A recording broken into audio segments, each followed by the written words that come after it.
Evangelho segundo escreveu Mateus, capítulo 16, versículo 1 ao 4.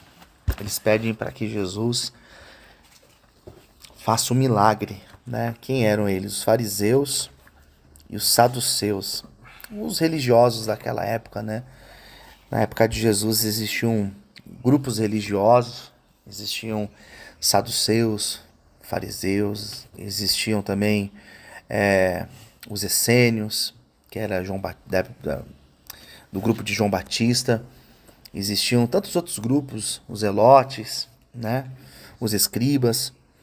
Bom, e eles, numa maioria, eram opositores de Jesus, né? Eles queriam uma ocasião, como a gente fala hoje, eles queriam um pé, uma vírgula para acusar Jesus. Então eles chegavam e falavam, tem que dar imposto, tem que pagar imposto, né? Daí Jesus tinha que ter toda a sabedoria para lidar com eles, porque eles queriam pegar Jesus em alguma falha. Levar a mulher adúltera, a lei manda apedrejar. E aí, o que a gente faz? Então eles sempre estavam próximos de Jesus, mas eles estavam não de coração aberto, não de coração sincero, né? Era mais para observar e para ver se Jesus daria uma ocasião para que eles pudessem acusar. Isso é um ponto interessante, né? Porque às vezes nós estamos cercados de pessoas também e elas estão próximas a nós para pegar um pezinho também, pegar uma ocasião, pegar uma falha nossa para apontar, para acusar, para falar mal. Isso aconteceu com Jesus e isso acontece conosco também hoje em dia. Quantas pessoas que estão próximas a nós e elas não são sinceras com a gente. Elas só estão ali observando, né, o que a gente fala, o que a gente faz. Por isso que a gente tem que dar sempre um bom testemunho. E eles queriam que Jesus fizesse um milagre. Jesus fizesse, João fala sinal, né? João ele fala de sinais. Que ele fizesse um sinal, que ele fizesse um milagre para que eles realmente tivessem a convicção de que ele era a quem ele dizia ser, Filho de Deus. E aquele pedido, Jesus entendeu da seguinte forma. Olha o que diz aqui o versículo de número 2. Olha a resposta dele. De tardinha vocês dizem, vamos ter bom tempo, porque o céu está vermelho. E de manhã cedo dizem, vai chover, porque o céu está vermelho escuro. Olhando o céu, vocês sabem como vai ser o tempo. Só de ver o céu você já percebe se vai chover ou não. Não precisa chover, vocês já vão perceber. E como é que não sabem explicar o que querem dizer os sinais desta época? O que Jesus estava dizendo para eles? Que os sinais falam por si. Sinais. E que o fato deles pedirem um sinal, isso é interessante, né? Porque às vezes nós pedimos, isso acontece com muitas pessoas, elas pedem um sinal para Deus. Ah, eu queria que Deus falasse comigo, que Deus confirmasse para mim, que Deus usasse alguém. Mas às vezes, Deus já está dando sinais para a gente. Eu acho isso muito interessante. Quantas coisas que vocês já fizeram e que eu já fiz com o coração inquieto, você vai fazer uma atitude, você vai tomar uma atitude, só que você não está em paz. E você fala, mas deve ser coisa da minha cabeça. E você vai e faz e não dá certo. Tem gente que chama isso de intuição, né? É intuição, sexto sentido. Eu vejo como um sinal de Deus. Se eu vou tomar uma decisão, se eu vou comprar algo, vou vender algo, tenho que resolver alguma coisa, tenho que responder um sim ou um não de algo, e eu não estou em paz, eu não faço. Eu não faço. Por quê? Porque certamente aquilo já é um sinal de Deus. Aquilo já é um sinal. Então, quantas vezes eu já fui convidado para ir em determinados lugares e o meu coração falou, não vai não. E eu não insisti. Eu não teimei. Então, a pessoa que passa por um processo de recomeço de vida, como é um processo que vocês estão se submetendo a passar, vocês precisam ficar atentos, muito atentos aos sinais. Porque em alguns momentos, eu tenho certeza do que eu estou dizendo para vocês. Em alguns momentos, vocês vão receber alguns convites que o coração de vocês não vai ficar em paz. E você vai. Eu acho que foi o Vanderlei que uma vez contou um testemunho para mim, referente ao trabalho, uma das vezes que você teve uma queda. Não vou lembrar agora de detalhes, mas acontece muito isso. De você estar no ambiente e Deus falar para você, vai embora. Vai embora. E você, mas não pega nada. Né? Deve ser coisa da minha cabeça. Isso é Deus falando com você. É um sinal de Deus. Vai embora. Ou então, vamos lá em tal lugar. Você fala assim, será que eu vou? Não vou. Mas se eu for lá, você começa a pensar nas coisas e o seu coração começa a ficar inquieto. Se você insiste, é muito provável que você vai ter uma decepção, vai ter uma queda. Né? Então isso já aconteceu comigo diversas vezes. E eu acredito que com vocês também.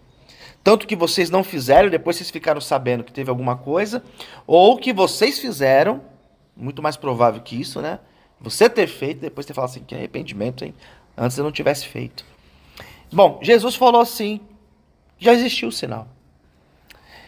E tudo o que acontece, gente, Deus fala conosco antes.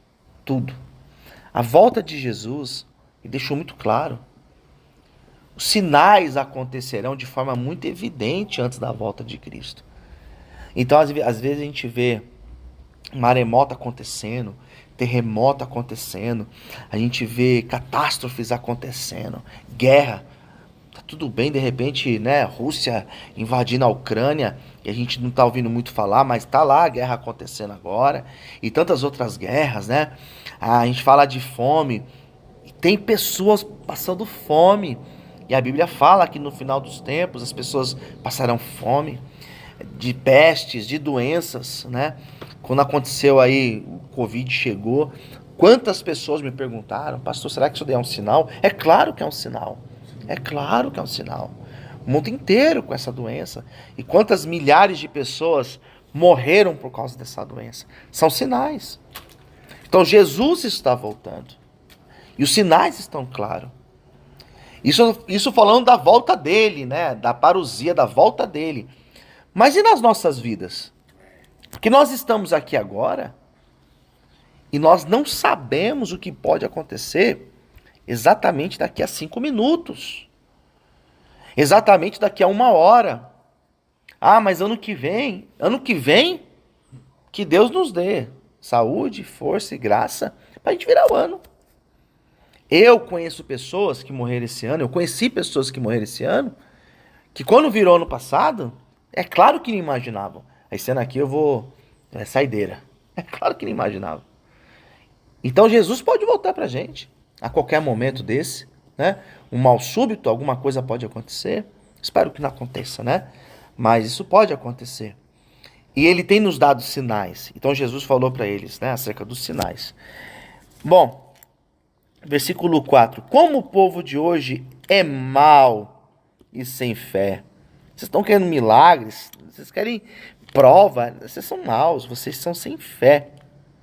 Vocês estão me pedindo um milagre. Mas o milagre de Jonas é o único sinal que será dado. Então ele saiu e foi embora. Então ele faz a memória da história de Jonas, né? E qual que é a história de Jonas? A história de Jonas era a história de um profeta que ele foi desobediente à voz de Deus, né? Deus falou para ele assim, eu quero que você vá lá para a cidade de Nínive e que você apregou o arrependimento para aquelas pessoas, para que eles possam se converter. E Jonas falou, não quero ir, eu vou para um outro lugar. Ele tentou ir para Tarsis e teve uma grande tempestade no mar, ele foi lançado nas águas, foi engolido por um grande peixe e ficou 3 dias dentro do ventre do peixe. E depois ele saiu e foi Deus, de forma milagrosa, que fez o peixe vomitar ele lá em Nínive. E lá ele pregou. E Deus salvou aquela cidade, aquela humanidade toda, né? Todo aquele povo. E Jesus falou assim, é esse sinal que será dado. E o sinal de Jonas é muito interessante. Porque é um homem rebelde, mas que Deus tem um encontro com ele, né? É um homem que não queria fazer a vontade de Deus, mas Deus levou ele até o centro da sua vontade. E um homem que foi engolido, e foi um milagre ter ficado 3 dias dentro de um peixe, né?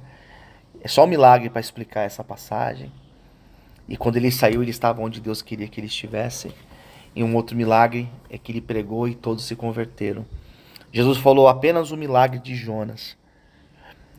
É claro que muitos, quando fazem essa relação, falam dos 3 dias que Jesus, entre a sua morte e a ressurreição, né? Que é o grande sinal realmente da ressurreição de Jesus, sua salvação para a humanidade. Muitos têm isso como grande sinal, mas eu vejo que o sinal de Jonas é muito mais amplo. Não é apenas o fato de Jesus morrer e ressuscitar, mas essa obra que Deus teve na vida de Jonas e na vida de Nínive, né? O grande milagre que Jesus fez nas nossas vidas não é uma cura, não é libertar de algum vício, não.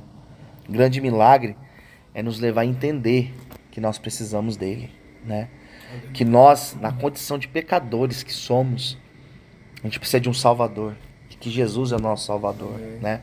Reconhecer isso, nós que somos tão falhos, tão pecadores, isso é uma grande obra, que só pode acontecer quando o Espírito Santo age em nós. Aleluia.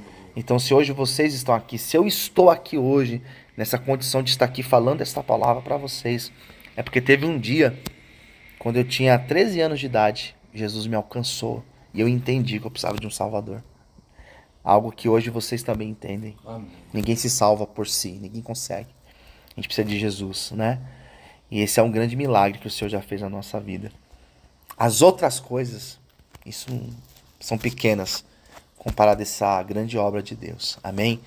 Amém. Jesus falou isso para aqueles religiosos. Ele saiu e ele foi embora. É interessante isso, né? Jesus lançou a palavra, deu as costas e foi embora. Jogou a semente, né?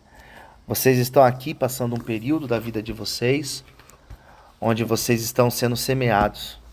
Seja pela minha vida, né? Muito mais pela vida da missionária, porque ela está mais presente. Seja por uma pregação que vocês ouvem, assistem. Seja entre vocês aqui, ministrando entre vocês. Vocês estão sendo ministrados. E essa palavra está entrando. Amém. Ela está semeando, ela está aí no coração de vocês. E ela vai frutificar. Eu creio. Como diz lá em Eclesiastes, né? Lança o pão sobre as águas. Lá na frente você vai ver. É isso, né? A gente semeia, lança a palavra, parece que está lá esquecida, na gaveta, esquecida. Só que ela está lá dentro, frutificando. E ela vai produzir frutos. Amém? Então, que Deus abençoe vocês.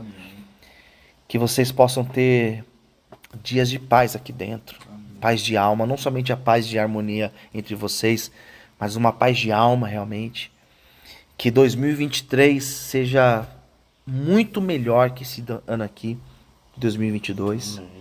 Se esse ano está sendo de recomeço para vocês, reestruturação, 2023 vai ser o ano que vocês vão avançar, vão crescer, vão caminhar para frente, em nome de Jesus. Esse tempo que vocês estão aqui não é um tempo perdido, é um tempo onde Deus está fazendo de vocês um vaso novo, na presença dele, quebrando, moldando, às vezes dói, né? Mas é ele moldando, para fazer um vaso novo na presença dele. Vocês vão dar muito orgulho para essa casa e para aqueles que torcem por vocês. Amém? Vamos aplaudir Jesus, glória a Deus.